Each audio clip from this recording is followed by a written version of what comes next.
안녕하세요. 안녕하세요. 네, 만나서 반갑습니다. 여러분들과 식품위생학을 같이 공부해 나갈 김지연입니다. 자, 여러분들 이제 식품위생학 책 다 받아보셨죠? 이제 식품위생학이 작년까지만 해도 20문제 따로 출제가 되었었는데요. 근데 이제 좀 바뀌었잖아요. 2017년도 영양사 시험이 바뀌면서 한 과목이 아니라 이거는 3과목이 합쳐져 있어요. 그래서 여러분들이 알고 있는 위생법규, 그 다음에 단체급식, 그 다음에 위생, 요 과목이 합쳐져서 60문항이에요. 그러니까 옛날에는 이제 작년까지만 해도 법규 20문제, 위생학 20문제, 단체급식 50문제였던 90문제였던 게요, 60문제로 준 거예요. 그래서 아무래도 이제 그 문항 이제 나오는 건 아무래도 좀 차이가 생기겠죠. 그래서 가장 마지막 시간에 시험을 봅니다. 그래서 여러분, 이제 시험 왜 바뀌었잖아요. 1교시 때 보고, 그 다음에 2교시 때 보는 과목이, 그러니까 1교시, 2교시밖에 없어요. 1교시하고 점심 먹고, 점심을 먹나? 모르겠네.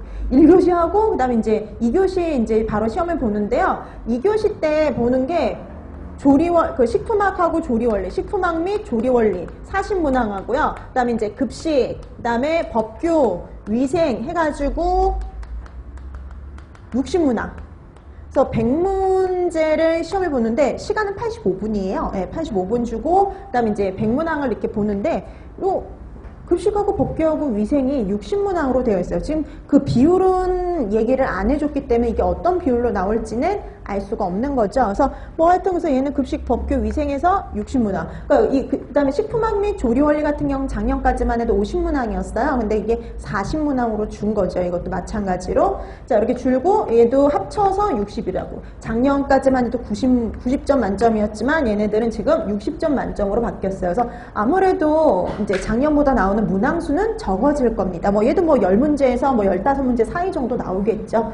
자, 그럼 이런 식품위생학 같은 경우에는 이제 작년까지만 해도 어느 파트에서 어느 정도 나와요. 이렇게 설명을 드렸어요. 그럼 이제 올해부터는 어떻게 나올지 알 수가 없죠. 근데 비중은 어디에서 많이 나올지는 알고 있으나, 그러니까 좀 그런 거예요. 옛날에 이제 작년 같은 게 이제 수업할 때 여러분 한번 차례 한번 잠깐 펴보실래요? 차례를 보면은 작년까지만 해도 이렇게 설명을 했어요. 그래서 식중독에서 20문제 중에서 한 6, 7문제 나와요. 이런 식으로 설명을 했어요. 그 다음에 감염병이나 기생충은 이제 감염병에서 한두 문제, 기생충에서 한 문제, 한두 문제 정도 그렇게 나온다고 얘기를 했어요. 근데 지금은 그렇게 설명을 해드릴 수가 없어요. 왜냐면 작년까지만 해도 기준이 20문제 중에 그렇게 나온다였는데 지금은 이제 몇 문제 나올지 알 수가 없죠. 근데 대신 비중은 있어요. 항상 위생에서 제일 중요한 건 식중독이에요. 그래서 식중독에서 가장 비중 있게 나온다. 이 정도까지밖에 설명을 해드릴 수는 없습니다. 그래서 올해 이제 여러분들에게는 딱 그 정도의 정보밖에 드릴 수가 없네요. 그게 좀 그렇네. 하여튼 그 정도의 정보는 드릴 거예요. 그래서 어디가 좀 더 중요하고 어디서 좀 더 많이 나온다라는 정도 알려드릴 텐데요. 여러분들 이제 저하고 같이 공부하시는 과목이 생리학, 생화학, 그거와 함께 식품위생인데 생리학, 생화학하고 좀 다르게 식품위생은요, 단순 암기입니다. 거의.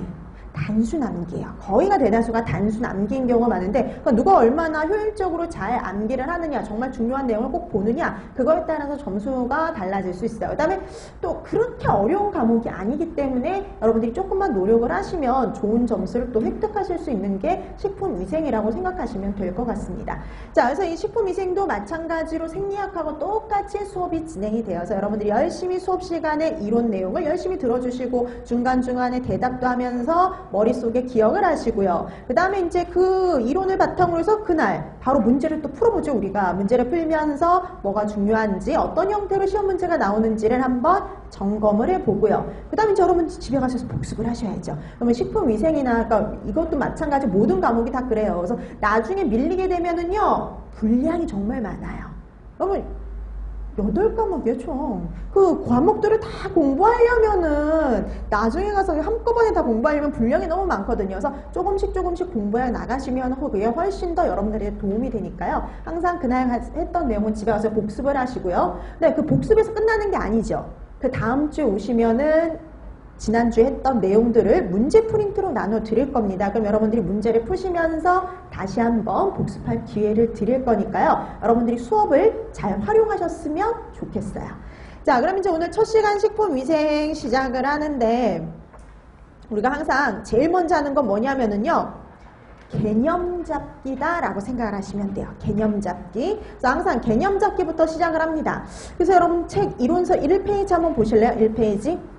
1페이지에 보면은 우리가 개념을 잡는 것부터 시작을 하는데요. 식품위생의 정의부터 시작을 하죠. 그래서 식품위생이 뭐냐? 우리나라 법규에 정의가 내려져 있어요. 그러니까 우리나라 식품위생법에는 어떻게 정의가 내려져 있냐 한번 보세요. 식품위생이란 식품, 식품 첨가물, 기구 및 용기, 포장을 대상으로 하는 음식물에 관한 위생이다. 이렇게 정의를 내려놓고 있거든요. 그래서 여기에서 포인트가 되는 건 대상이에요. 대상. 식품위생이라는 게 뭐가 대상이냐? 식품 당연히 대상이 되는데 그뿐만이 아니라 식품에 들어가는 첨가물, 그 다음에 기구, 용기, 포장까지가요. 다 위생의 대상입니다. 그러니까 대상을 확인해 두시면 되죠. 자, 그 다음에 세계보건기구에서는 뭐라고 얘기를 하고 있냐면요. 식품의 생육, 생산, 제조로부터 인간이 섭취하는 모든 단계에서요. 식품의 안전성, 건전성, 완전 무결성을 확보하기 위한 모든 수단을 바로 뭐라고 그러냐면 식품위생이다. 이렇게 얘기하는 거죠. 그래서 포인트가 되는 건 이거예요. 생육 단계부터 인간이 섭취하기까지 모든 단계를 다 본다는 거예요. 생육 단계부터 섭취 단계까지 다 봐요. 자, 그 다음에 뭘 확보하는 거냐면 식품의 안전성, 건전성, 완전 무결성이요. 이 세 가지를 확보하기 위한 게 바로 식품위생이다. 이렇게 정의를 내려놓고 있죠. 그래서 우리가 식품위생에서 그래서 배울 게 그거예요. 식품에 위해가 될 만한 요소들을 공부를 하고 그다음 식품의 안전성, 건전성, 완전 무결성을 확보할 수 있는 우리가 수단을 공부하는 게 바로 여러분들이 식품위생이라고 생각을 해주시면 된다는 거죠. 자, 그래서 여러분들이 WHO의 그 정의에서는 그걸 생각해 주시면 돼요. 생육부터 섭취까지 모든 단계를 다 본다는 거. 그 다음에 안전성, 건전성, 완전 무결성을 확보하기 위한 게 위생이라는 거. 그 포인트를 잡아두시면 되는 거죠. 자, 그 다음에 이제 유해 요인이 나와 있는데 그 유해 요인 나오기 전에 이제 우리가 공부할 것도 이제 같이 연결을 할 수가 있어요. 이 개념하고 차례 잠깐 넘겨보실래요? 앞쪽에. 그러니까 우리가 그 위생이라는 게 그거였거든요. 식품위생이라는 게 식품에 위해가 될 만한 요소들을 파악하고 이런 안전성, 건전성, 완전 무결성을 확보하기 위한 수단을 공부하는 게 위생이거든요. 그래서 여러분 보세요. 우리가 위해가 될 만한 요소인 식중독이나 감염병, 기생충, 위생동물 뭐 이런 것들을 보고 위해가 될 만한 요소들을 확인을 하고 그 다음에 이제 안전성을 확보할 수 있는 보존법, 살균 소독법, 위생검사법 이런 것들을 공부하는 게 바로 위생이라고 생각하시면 돼요. 그래서 여러분 거기 구성 한번 잠깐 보실래요? 식중독, 감염병, 기생충, 위생동물, 변질 보존, 살균 소독, 첨가물, 위생검사, 식품과 환경 오염 이렇게 나와 있는데 뭐니 해도 제일 많이 나오는 거, 제일 중요한 거는요. 식중독이라고 생각하시면 돼요. 그 다음에 감염병이나 기생충은 많이 나와봤자 한 문제 정도라고 생각하시면 돼요. 이제 거의 문항수가 줄어들었으니까 두 문제까지 나올 일도 없을 거예요. 얘네들은. 그 다음에 위생동물은 나올 때도 있고 안 나올 때도 있어요. 그러니까 위생동물은요. 매번 나온다고 생각하지 않으시면 돼요. 그러니까 이제 기생충 및 위생동물이라고 생각하시면 되는데 주로 기생충에서 나오고 위생동물은 거의 안 나오는 편입니다. 정말 몇 년에 한 번 나올까 말까예요. 그 다음에 이제 변질 보존이나 살균 소독법들 확인해 두시면 되고요. 그 다음에 첨가물. 이 첨가물도 그런데, 그러니까 20문제일 때도 이 식품 첨가물이 원래는 되게 분량이 되게 많아요. 분량은 많은데 공부할 거는 많은데 암기할 이름들은 엄청 많은데 20문제일 때도 한두 문제 나왔었거든요. 그러니까 여러분도 많이 나와봤자 한 문제라고 생각하시면 됩니다. 그 다음에 그리고 심지어는 이제 어쩌면 이제 그 식품 첨가물을 해서 안 나올 때도 있을 거예요. 어떨 때 나오고 어떨 때 나와봤자 한 문제 그 정도 생각하시면 돼요. 왜냐면 문항수가 줄어들면 그럴 수밖에 없어요. 자, 그 다음에 보시면 위생검사 파트. 근데 위생검사 같은 경우에도 딱 나온다라고 이번에 그 범위 안에 들어가진 않았어요. 근데 그래서 그냥 기본적인 것만 볼 거고요. 그 다음에 위생검사 파트 같은 경우에는 이제 그 파트에 제가 뭘 넣어놨냐면 해썹을 넣어놨어요. 해썹은 반드시 나옵니다. 반드시 한 문제는 나와요. 최소한 한 문제는. 옛날에는 많게는 3문제까지 나왔지만 이제는 문항수가 줄었으니까 그렇게까지는 안 나오겠죠. 그래도 최소한 한 문제 정도는 나온다라고 생각하시면 돼요. 그 다음에 식품과 환경 오염 파트 같은 경우에도 대체적으로는 거의 다 뭐에서 하느냐면 식중독의 화학성 식중독 파트에서 거의 하는 내용하고 일치하기 때문에 같이 공부하시면 돼요. 그래서 9장을 이렇게 보시면 되고 10장은 거의 내가 이걸 삭제를 한다는 게 깜빡했어요. 네. 이 파트 원래 지웠어야 되는데, 그러니까 이 파트 안 봐도 돼요. 왜냐하면 이 파트는 단체 급식에 들어가 있는 파트이기 때문에 굳이 위생에서 다시 할 필요가 없는 파트이기도 해요. 그래서 이거 같은 경우는 나중에 지우시고 문제만 그냥 풀어보시면, 같이 이제 그냥 풀어만 드리는데, 이건 뭐 다 단체 급식에서 했던 내용들이라고 생각하시면 됩니다. 자, 이렇게 해서 우리가 식품 위생을 진행을 하는데 아무래도 제일 중요한 파트는 식중독이다. 여러분들 이렇게 생각을 해두시면 될 것 같아요. 자, 그 다음에 이제 우리가 본격적으로 이제 들어가기 전에 이제 식품위생의 개념에서 뭔가를 하나 더 보고 넘어가는데요. 뭘 하나 더 보고 넘어가냐면 식품의 유해 요인입니다. 우리가 유해 요인을 몇 가지로 분류를 했죠. 생성 요인별로. 그러니까 얘도 이렇게 잘 나오는 문제는 아닌데 예전에도 어쩌다 한 번씩 나오기는 했었으니까 그래도 한번 검토는 하고 넘어가는 가야 되거든요. 자, 그래서 생성 요인별로 어떻게 해서 생성이 되는 건지 그 요인별로 유해 요인을 나눠놨다라고 보시면 돼요. 자, 어떻게 나눠놨냐? 내인성, 외인성, 유기성. 내인성, 외인성, 유기성. 이렇게 세 가지 요인으로 분류를 해놓고 있다라고 보시면 되는데요. 그러니까 지금은 여러분들이 뭐만 하실 수 있으면 되느냐면 얘네들을 이게 무슨 뜻인지 이 정도만 구분해 두시면 돼요. 내인성은요, 식품 자체에 유해물질, 유독물질이 함유되어 있는 거예요. 그래서 식품 자체에 독성이 있는 경우가 내인성, 그러니까 식품 자체가 문제다. 그게 바로 내인성이에요. 그러면 식품 자체가 독을 갖고 있는 경우가 있거든요. 대표적인 게 뭐 있어요? 보고독. 독버섯의 독성분. 이건 원래 사람이 뭐 이렇게 주입한 게 아니라 원래 식품 자체가 갖고 있는 것들이잖아요. 그런 것들이 바로 내인성입니다. 그 다음에 두 번째, 외인성.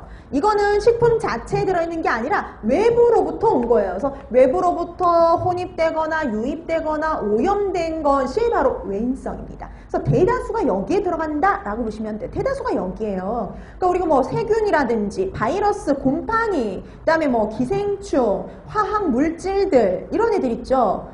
이런 애들은 다 여기에 들어간다고 보시면 돼요. 대다수가 여기에요. 그러면 얘는 식품 자체가 문제? 얘는 외부로부터 오염되는 경우? 그럼 마지막 얘는 뭘까? 유기성. 이거는요, 원래 식품 자체에 들어있던 것도 아니고요, 외부로부터 들어온 것도 아니고요, 우리가 조리하는 과정 중에, 가열하는 과정 중에, 제조하는 과정 중에 생성이 되는 물질이에요. 그러니까 중간에 생성되는 물질이에요. 그래서 중간에 생성되는 물질이 바로 유기성 유해 요인에 해당이 된다. 이렇게 보시면 돼요. 그러니까 원래 있던 성분도 아니고 외부에서 들어온 것도 아니고 중간에서 만들어지는 물질. 자, 이런 중간에서 만들어지는 물질들을 가지고 우리가 유기성 유해 요인 이렇게 얘기를 하는 거죠. 그래서 여러분 이런 거 들어보셨을걸요. 여러분 갈비 좋아하시나요? 갈비?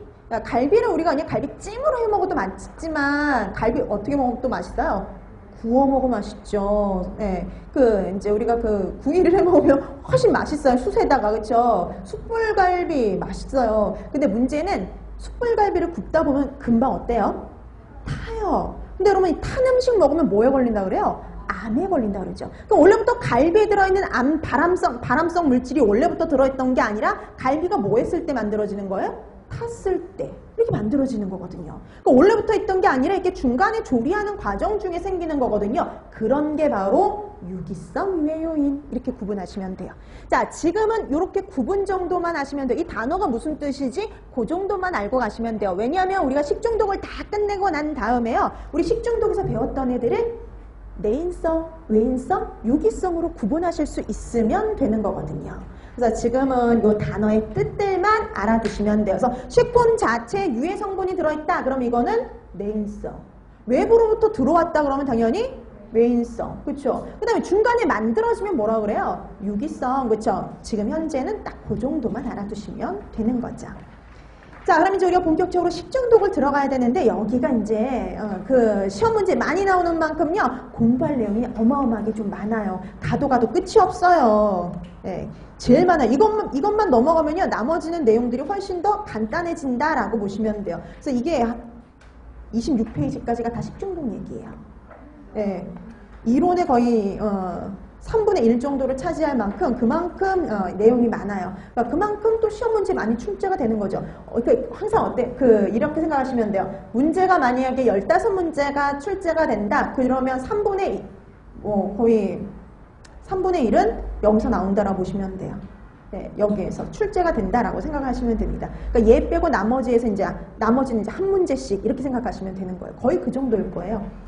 자, 그러면 그만큼 식중독을 여러분들이 중요하게 공부해야 되는데, 그럼 우리가 식중독에서 뭘 공부하느냐? 그래서 우선 식중독의 정의부터 나와 있는데, 이거는 그냥 한번 읽어두시면 되는 거예요. 굳이 암기하거나 할 필요는 전혀 없어요. 자, 식중독의 정의부터 갑니다. 세균이나 그것이 생산하는 독소, 유독 화학물질, 유해 성분이 함유된 음식물을 섭취함으로써 일어나는 급성, 만성의 건강 장애를 갖고 식중독. 그러니까 쉽게 말하면 식품을 섭취함으로써 일어나는 건강 장애들이라고 생각하시면 되는 거죠. 넓은 의미에서는요. 자, 그럼 이런 식중독 같은 경우는 최근 식중독 발생 현황이 나와 있는데요. 이건 한번 나중에 읽어두시면 되는 거예요. 그래서 읽어서 맞느냐 아니냐는 말 정도만 구분하실 수 있으면 돼요.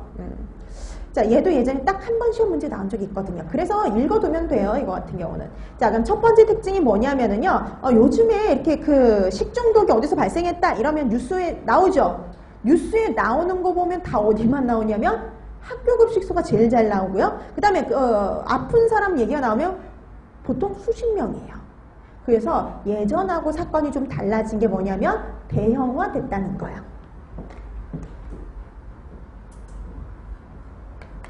대형화됐습니다. 대형화.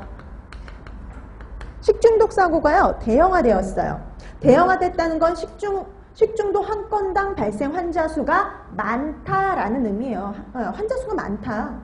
건당 환자 수가 많다라는 의미예요. 그러니까 옛날에는 이렇게 모여서 먹는 경우가 대단위로 모여서 먹는 경우가 별로 없었던 거죠. 근데 급식이 시작되면서 모여서 먹는 경우가 생기다 보니까 한 건당 환자 수가 좀 많아진 거죠. 옛날보다. 그 다음에 두 번째, 원인 시설별로 봤죠. 자, 원인 시설로 봤더니 어디가 제일 많냐면요, 일반 음식점이에요. 거기 나와 있죠. 일반 음식점은. 근데 일반 음식점 말고 많이 발생하는 곳이 어디냐면 집단 급식소죠. 근데 여러분 이게 건수로 따지면은요, 1년당 발생하는 이제 식중독 사고의 건수로 따지면은요, 일반 음식점이 더 많이 발생을 해요. 일반 음식점에서. 근데 여러분 일반 음식점에서 발생하는 환자 수는 얼마 되지를 않습니다. 환자 수로 따지면요, 여기를 따라올 수가 없어요. 집단급식소야. 집단급식소. 여기를 따라올 수가 없고요. 특히 집단급식소 중에서도 산업체 같은 데보다는요, 어디에서 훨씬 더 많이 발생을 하냐면 학교입니다. 학교가 열악하다 보니까 환경이 좀 아직도 열악해요. 학교급식소에서 많이 발생을 하죠.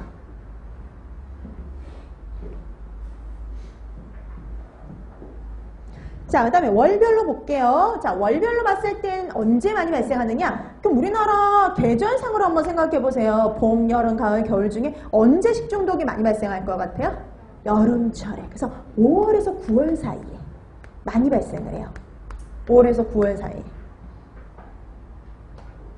그럼 여러분 7, 8, 9월 중에 7, 8, 9월 중에 언제 많이 발생할 것 같아요?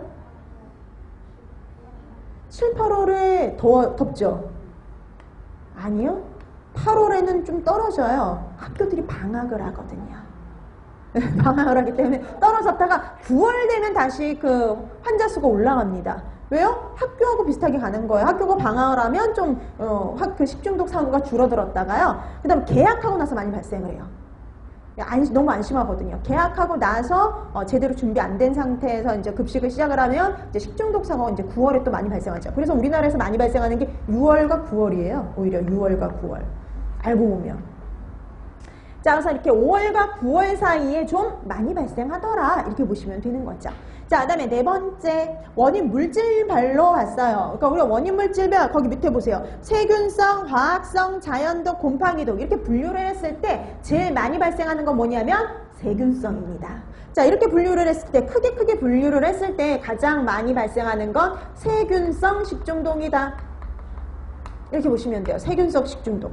여러분 세균성 식중독도 옛날부터 많이 발생하는 애들이 있어요. 옛날부터 많이 발생하는 그 세 가지를 꼽아라 라고 하면 여러분이 들어보셨을걸요? 살모넬라 들어보셨죠? 살모넬라 식중독, 장염 비브리오 식중독, 우리나라 여름철에 좀 많이 발생하는 장염 비브리오 식중독이라든지, 자, 그 다음에 뭐 포도상 구균 식중독, 이게 이제 옛날부터 많이 발생하던 3인방이에요. 그런데 최근에 들어서 급증한 애가 있어요. 그 다음에 나오죠. 최근에 들어서 이 세균성 식중독 중에 급증한 애가 있어요. 그게 바로 누구냐면 병원성 대장균 식중독이에요. 병원성 대장균 식중독이요. 그러니까 옛날에는 살모넬라, 장염비루비루, 포도상궁 같은 일반적인 애들이 많이 발생했지만 최근 들어서는 세균성 중에 누가 급증했냐면 얘가요. 병원성 대장균 식중독에 급증을 했어요. 그래서 세균성 식중독 중에 제일 많이 발생하는 건 이거예요. 우리나라에서. 병원성 대장균 식중독이에요. 근데 세균성 식중독만 많이 증가한 게 아니에요. 어떤 식중독도 많이 증가했냐면 바이러스성 식중독이요. 바이러스성 식중독도 증가를 했어요. 그 바이러스성 식중독도 증가했는데 그 바이러스성 식중독의 가장 대표적인 애가 바로 누구냐면 우리가 이제 바이러스성 식중독도 공부를 할 건데요. 그 대표적인 건 딱 하나만 기억하시면 돼요. 이 바이러스성 식중독의 대표가 바로 누구냐면 노로바이러스입니다. 그러니까 노로바이러스 하나만 잘 기억하시면 돼요. 그래서 우리나라에서 그럼 이제 이렇게 되잖아요. 우리나라 뭐 세균성, 바이러스성, 화학성, 자연독 이런 애들 중에서요. 가장 많이 발생하는 걸 찾아라. 그러면 뭐냐면 세균성 식중독이에요. 근데 여러분 우리가 하나하나로 분류했어요. 이렇게. 살모넬라, 장염비브리오, 포도상구균, 병원성 대장균, 노로바이러스 이렇게 하나씩 놓고 봤을 적에는요. 가장 많이 발생하는 게 누구냐면 노로바이러스예요. 다 하나씩 따로 봤을 때 각계로 봤을 적에는요. 노로바이러스가 제일 많고 그 다음에 병원성 대장균이에요. 그래서 우리나라에서 가장 많이 발생하는 식중독을 찾아라. 그리고 보기가 살모넬라 식중독, 뭐 2번 저기 포도상 구균 식중독, 3번 노로바이러스 식중독 이렇게 되면 그때 답은 노로바이러스가 되는 겁니다. 근데 여러분 이렇게 분류를 했어요. 분류를 세균성, 바이러스성, 화학성, 자연독 이런 식으로 크게 분류를 했다. 그럼 그때는 답이 누구 됩니까? 세균성. 왜냐면 이때는 다 합쳐놨잖아요. 합쳐놨으니까 얘가 제일 많을 수밖에 없어요. 자, 그래서 우리가 크게 분류했을 땐 세균성 식중독이 제일 많이 발생하는 애. 근데 만약 각계로 봤으면 누가 제일 많이 발생해요? 노로바이러스. 그래서 보기가 뭐로 나오느냐에 따라서 답을 찾으시면 되는 겁니다.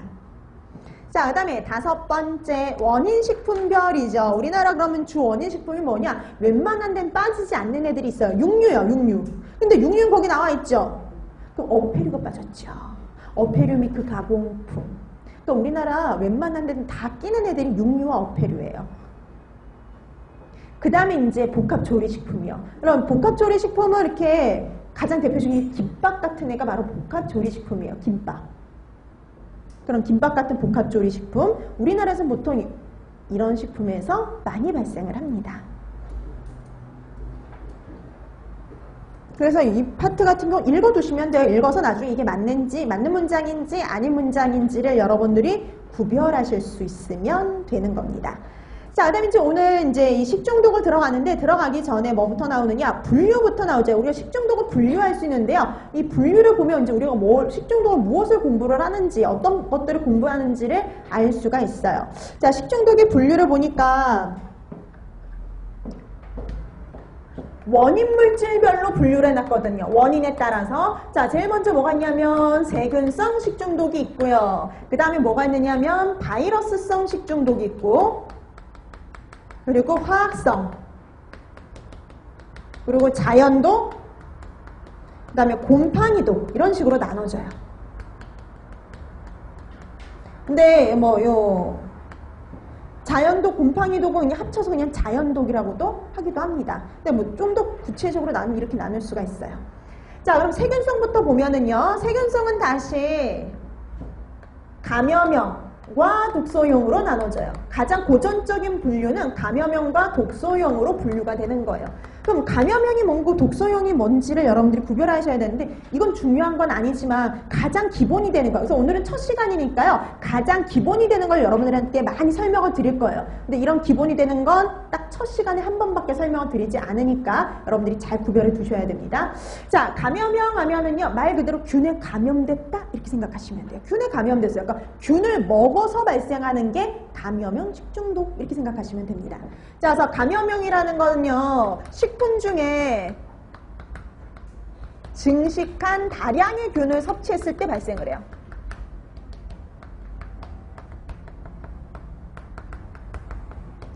다량의 균을 섭취했을 때 발생하는 게 감염형 식중독이다. 그러니까 쉽게 말하면 이거예요.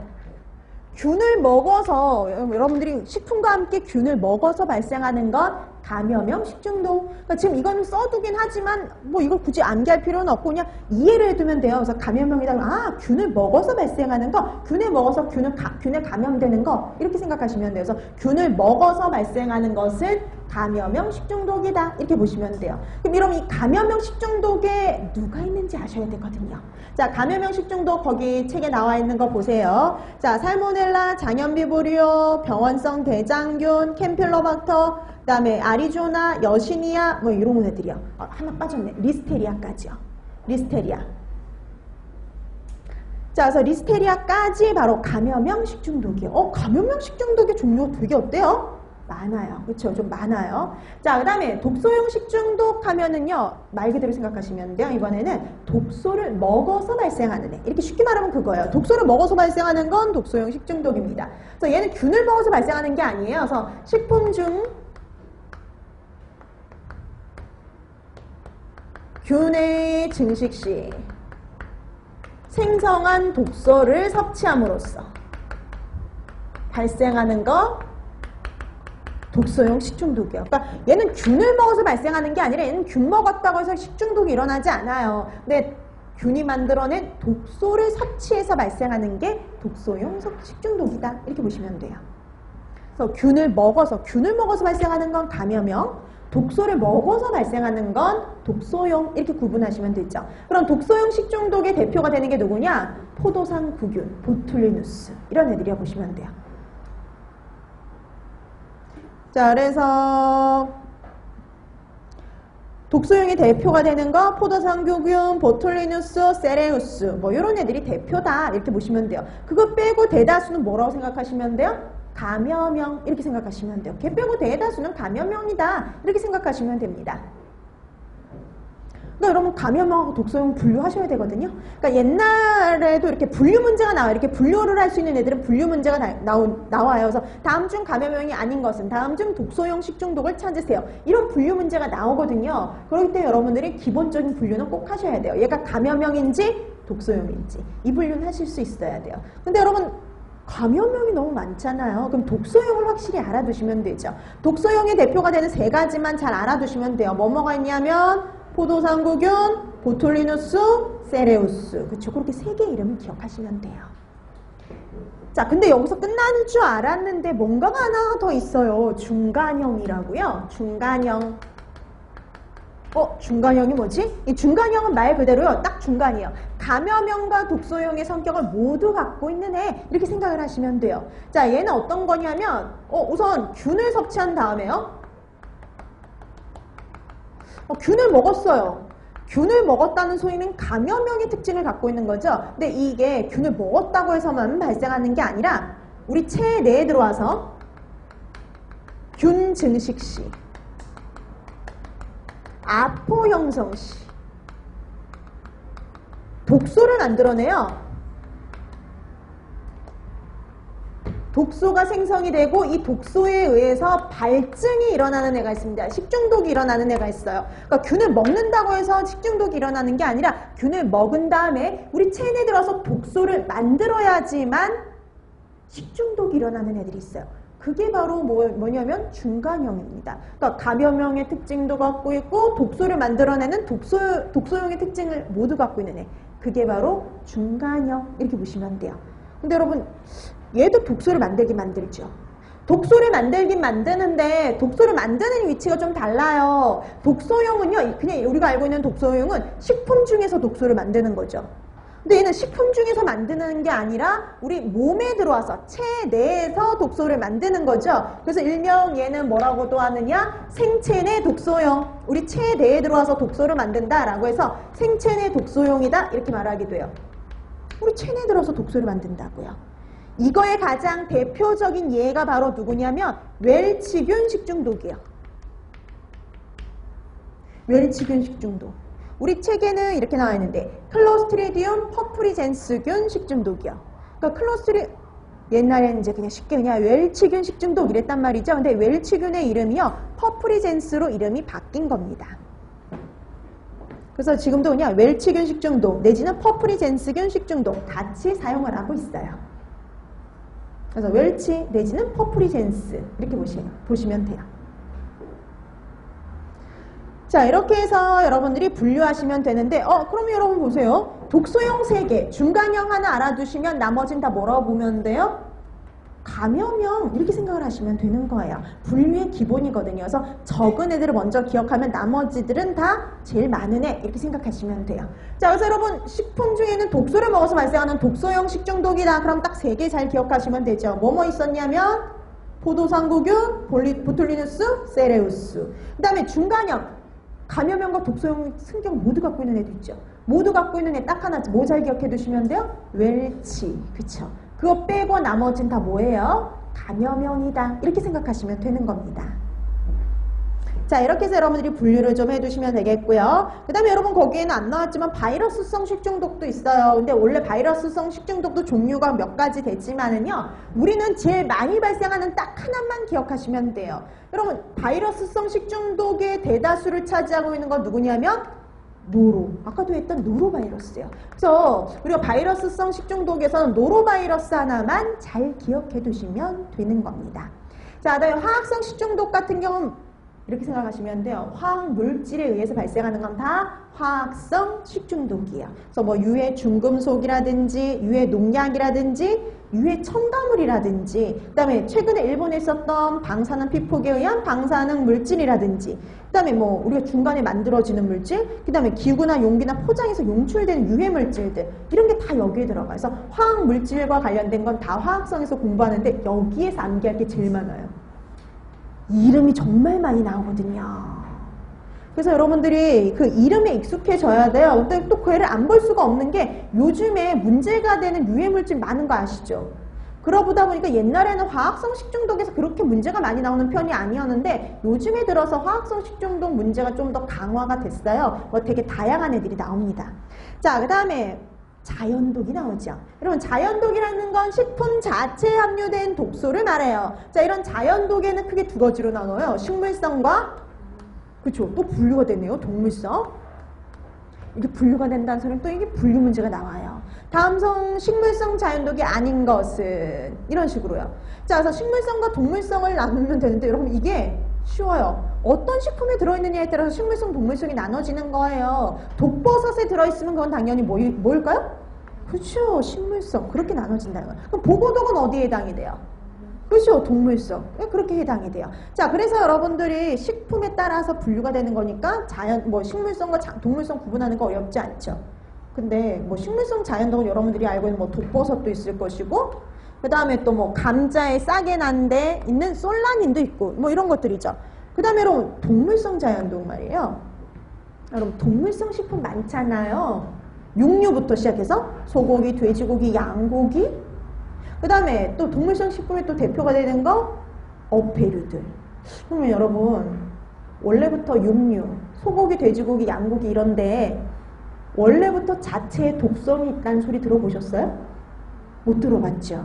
그럼 보통 동물성 자연독은 뭘 말하는 거냐? 어패류에 들어있는 독성분이야. 이건 어패류의 독이에요. 어패류. 어패류의 독성분이 바로 동물성 자연독입니다. 그래서 이제 뭐 예전에 뭐 식물성 자연독이 아닌 거 뭐 인 것을 찾아라 이런 식으로 나왔고요. 최근에는 뭐 이렇게 나왔어요. 다음 주 어패류의 독성분으로 묶인 것은 이런 식으로도 문제가 나온 적이 있었습니다. 자, 이렇게 해서 여러분들이 기본은 자연독에서 공부할 기본은 식품과 독성분을 연결해 두는 게요. 제일 중요하다라고 보시면 돼요. 자, 그 다음에 이제 마지막은 곰팡이독이죠. 그래서 곰팡이독은 말 그대로 곰팡이에 의해서 만들어진 독성분이라고 보시면 돼요. 우리가 곰팡이독을 뭐라 부르냐면 마이코톡신 이렇게 부르는데 그 마이코톡신의 가장 대표적인 애가 바로 누구냐면 아플라톡신이에요. 여태까지 시험 문제 중에 얘가 가장 많이 출제가 됐다라고 보시면 돼요. 그래서 아플라톡신이 여태까지 중에서는 가장 많이 출제가 됐고요. 그 외에 뭐 대표적인 게 황변미라든지 맥각독 뭐 이런 애들이 존재해요. 자, 그래서 여러분들 뭐 이렇게 해서 우리가 곰팡이 독까지 해서 공부를 합니다. 그래서 공부할 게 이렇게 많아요. 세균성 다 봐야 되죠. 바이러스성 봐야죠. 화학성 아까 되게 종류가 되게 많다 그랬죠. 그거 봐야 되고요. 그다음에 자연독, 곰팡이독까지가 식중독에서 공부할 내용입니다. 그러니까 이렇게 분량이 많다 보니까 나오는 출제 문제들도 많을 수밖에 없죠. 자, 이렇게 해서 여러분들이 분류를 해두시면 되고 여기까지가 다 식중독의 범위에 들어갈 수 있다. 이렇게 여러분들이 생각해 두시면 돼요. 자, 그 다음에 여러분 이렇게 분류가 되는 애들 있죠. 이렇게 분류가 되는 애들은 분류 문제가 출제가 되니까 여러분들이 분류를 좀 하실 수 있으면 돼요. 세균성 같은 경우에는 독소용 3개, 중간용 하나 알아두면 나머진 다 감염용 이렇게 구분해 두시면 되고요. 그 다음에 자연독 식품에 따라서 식물성과 동물성을 구분하실 수 있으면 됩니다. 자, 그럼 이제 본격적으로 우리가 식중독에 들어가야 되는데요. 그럼 우리가 식중독 중에서 그럼 제일 먼저 할 게 바로 누구냐면 바로 여기에요. 세균성 식중독이요. 그래서 세균성 식중독부터 이제 하나씩 나갈 텐데요. 여러분 책 3페이지입니다. 세균성 식중독 이렇게 나오는데 예방법이죠. 자, 여러분 예방법은 읽어두시면 되는데 여러분 그렇다고 읽어두라고 해서 이게 시험 문제 안 나오는 게 아니에요. 잊을만 하면 한 번씩 나와요. 근데 여러분 이거를 굳이 달달달 외울 필요는 없고요. 나중에 그 예방법이 나왔을 때 이게 맞는 말인지 아닌 말인지 정도만 구분하시면 웬만한 문제는 푸실 수 있어요. 예방법도. 자, 그럼 여러분 세균성 식중독의 예방법 중에 제일 좋은 거 효과적인 게 뭐냐면 가열입니다. 충분히 가열하면요 균들은 사멸을 시킬 수가 있어요. 그래서 가장 손쉬운 건 가열이죠. 우리 음식을 날 것으로 먹지 않고 익혀 먹으면 돼요. 그래서 충분히 가열하여 섭취한다. 가열이요. 근데 꼭 예외적인 애들이 있어요.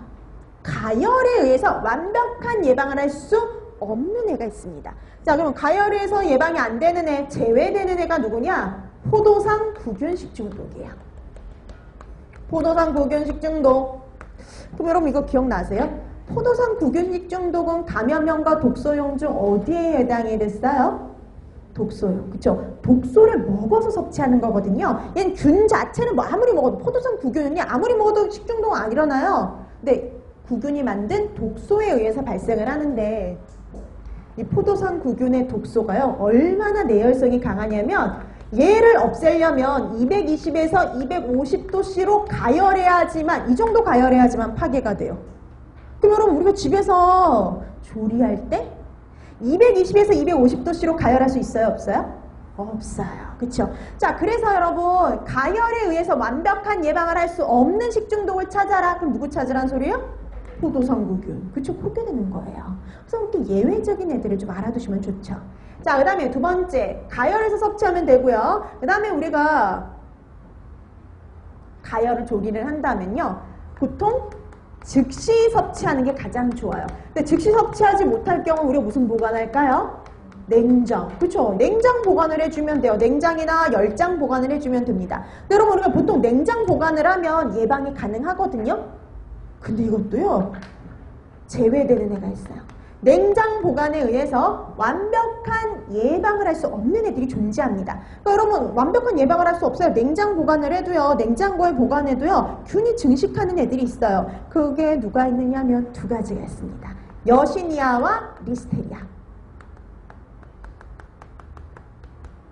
그래서 여시니아, 리스테리아 이런 애들은요. 저온에서도 증식을 해요. 그래서 저온, 냉장고 안에서도 충분히 증식해서요. 식중독을 유발할 수 있어요. 그러니까 우리가 냉장 보관했다고 오래된 거 함부로 먹으면 안 돼요. 자, 그래서 여시니아, 리스테리아 이런 애들은요. 냉장 보관에 의해서 완벽한 예방을 할 수 없습니다. 그래서 저온에서 증식 가능한 애를 찾아라. 그럼 딱 답은 둘 중에 하나예요. 뭐 아니면 뭐예요? 리스테리아 아니면 여시니아. 그쵸? 두 가지 꼭 기억하셔야 돼요. 자, 그 다음에 세 번째 또 어떤 방법이 있나 보세요. 자, 세 번째. 조리사나 식품 취급자 이런 사람들은요 위생 교육을 시키면 됩니다. 알아야지 실천을 하겠죠. 그래서 위생 교육을 실시한다. 자, 그다음에 설사, 화농성 질환자. 여러분 설사가요 가장 대표적인 식중독의 증상이에요. 그러니까 혹시 모르니까 설사하는 사람들. 그다음에 화농성 질환자 하면 포도상 구균 식중독과 관련 있어요. 이런 사람들은 조리를 금하는 게 좋고요. 그다음에 여러분 제일 좋은 것 중에 또 하나가 손 씻고 소독하는 거. 손을 씻고 소독한다. 손을 뭐 씻고 소독하는 거. 이것도 예방법에 들어가죠. 그 다음에 식품, 매개, 위생동물의 창고 침입을 방지하고 박멸한다. 그럼 위생해충. 위생해충을 박멸한다, 침입을 방지한다. 이것도 예방법이 돼요. 근데 여러분 여기서 해당이 되는 위생해충은 뭐가 있을까요? 쥐, 파리, 바퀴 이런 애들이야. 그럼 여러분 모기는 해당이 될까요? 모기를 박멸한다. 모기 요즘 박멸해야 되죠? 그 침입을 방지해야 되죠? 그러면 식중독의 예방법으로는 맞을까요? 그렇죠. 관련 없어요. 여러분 모기는 우리를 무는애지 식품에다가 문제를 일으키는 애가 아닙니다. 그래서 위생해충에는요 파리, 바퀴, 쥐가 해당이 됩니다. 모기 같은 애들은 관련 없어요. 자, 그다음에 칼, 도마 등의 조리기구를 세척, 소독하는 것도 예방법이 될 수 있죠. 그래서 조리기구를 충분히 깨끗이 세척하고 소독한다. 이런 것들도 예방법에 해당이 돼요.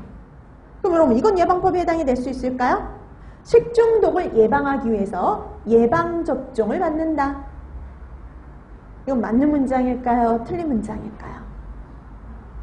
맞을까요? 틀릴까요? 여러분 식중독 예방하려고 예방접종 맞아요? 안 맞아요? 안 맞잖아요. 그럼 틀린 문장이죠. 여러분 안 하잖아요. 그럼 틀린 문장이에요. 우리 보통 뭐 예방하려고 예방접종 맞아요? 감염병. 그렇죠? 감염병을 예방하기 위해서 예방접종을 하는 거지 식중독과는 전혀 관련이 없어요. 그러니까 그 정도 구분할 수 있으면 된다는 소리예요.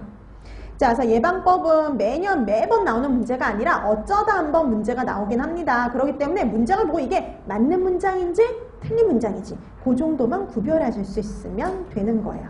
자, 그럼 이건 맞는 문장일까요? 자, 식중독을 예방하기 위해서 음식물의 일부를 제거하고 먹는다. 유독 부위를 제거하고 먹는다. 세균성 식중독을 예방하기 위해서요. 유독 부위를 제거하고 먹었어요. 문제가 있는 부분을 제거하고 먹었어요. 맞는 문장일까요? 틀린 문장일까요? 틀렸어요, 이것도. 여러분들이 찌개를 끓여놨는데 어디가 균이 많이 자랐는지 그게 눈에 보여요? 안 보이잖아요. 그렇죠? 어느 부위가 이렇게 뭐 문제가 있는지를 보이질 않으니까 어느 부위가 유독 부위인지 알 수가 없어요. 틀린 문장이 되죠. 그러니까 여러분들이 그걸 딱 보고 이게 틀린 문장인지 맞는 문장인지를 구별하셔야 됩니다. 그 정도 해두시면 돼요. 이건 딱 그 정도만. 자, 그 다음에 세균성 식중독에 의해서 예방법은 이 정도로 파악해 두시고 여러 번 읽어두세요. 읽으면 다 이해할 만한 내용이니까 나중에 맞는 문장, 틀린 문장 구별만 하시면 되겠고요. 자, 그 다음에 이런 세균성 식중독 같은 경우에 최적 발육 조건이 있죠. 균의 최적 발육 조건. 그럼 균들의 최적 발육 조건 한번 보실래요? 온도는 25에서 40도씨, 37도씨 내외. 그러니까 여러분 웬만해서는요. 최적 온도 범위가 37도씨 내외다. 이 정도 생각하시면 돼요. 가장 일반적인 거예요. 37도씨. pH는 뭐 좋아해요? 중성. 그래서 7 내지 8 이 정도 생각하시면 됩니다. 그래서 웬만한 애들이 이렇게 갖다 붙이면요. 다 맞아요. 그러니까 예외적인 애들만 나중에 따로 가르쳐 드리는 거죠. 그래서 일반적인 애들은 그냥 37도씨 pH 7, 8이다 이 정도로 생각하시면 돼요. 자, 그 다음에 세균성 식중독의 주증상이 나오죠. 주증상은요. 감염형이 됐든 독소형이 됐든 둘 다 기본적으로 무슨 증상을 보이느냐? 위장 증상을 보입니다. 여러분 위장 증상이 뭐냐면 메스꺼움, 구토, 복통, 설사. 이게 바로 대표적인 증상이에요. 메스껍고 구토하죠. 배 아프고 설사하죠. 이게 바로 대표적인 증상이라 보시면 돼요. 근데 감염형이냐 독소형이냐에 따라서 갈라지는 증상이 있어요. 뭐가 있느냐 봤더니 보통 감염형은요 대체적으로 무슨 증상을 보이느냐 발열 증상이 있어요. 발열이 나타나요. 발열 증상이. 근데 독소형은 발열이 거의 없습니다. 거의 나타나지 않아요. 미열이나 아예 나타나질 않습니다. 그게 바로 특징이에요. 두 가지를 구별하실 수 있어요. 발열 증상이 있으면 감염형, 발열 증상이 없으면 독소형이다. 이렇게 보시면 돼요. 그래서 지난번에 이제 왜 분류 문제 간혹 나온다 그랬잖아요. 옛날에는 분류 문제가 단독 딱 직접적으로 물어봤어요. 다음 중 감염형 식중독인 것은, 다음 중 독소형 식중독인 것은. 이런 식으로 시험 문제가 나왔다면 최근엔 어떤 형태로 나왔냐면 다음 중 발열 증상이 없는 식중독은 이렇게 나왔어요. 그럼 발열 증상이 없는 애를 찾아라. 그럼 누구 찾으라는 소리예요? 네, 독소형. 이렇게 되는 거죠. 그 독소형의 대표가 누구예요? 포도상구균, 보툴리누스, 세레우스. 그렇죠? 그 중에 하나가 나왔겠죠. 자, 이렇게 해서 여러분들이 발열 증상 있느냐 없느냐 요거에 따라서 감염형, 독서형 이렇게 분류해 두시면 되는 겁니다. 자, 그 다음에 이제 이제 그 본격적으로 들어가기 전에 뭐 하나 더 봐야 되는데 뭐냐면요. 세균성 식중독하고 경구 감염병의 차이점을 비교해 놓은 것 요건데요. 이건 솔직히 이제 영양사보다는 위생에서 좀 더 중요시 여기는 부분이에요. 그래서 중요도가 위생에서 훨씬 더 중요하고요. 영양사에서는 조금 이제 중요도가 떨어지는 앤데요. 그래도 한번 보고는 넘어가야 되니까. 자, 세균성 식중독하고 경구 감염병하고요. 비슷한 점이 있어요. 세균성 식중독, 경구 감염병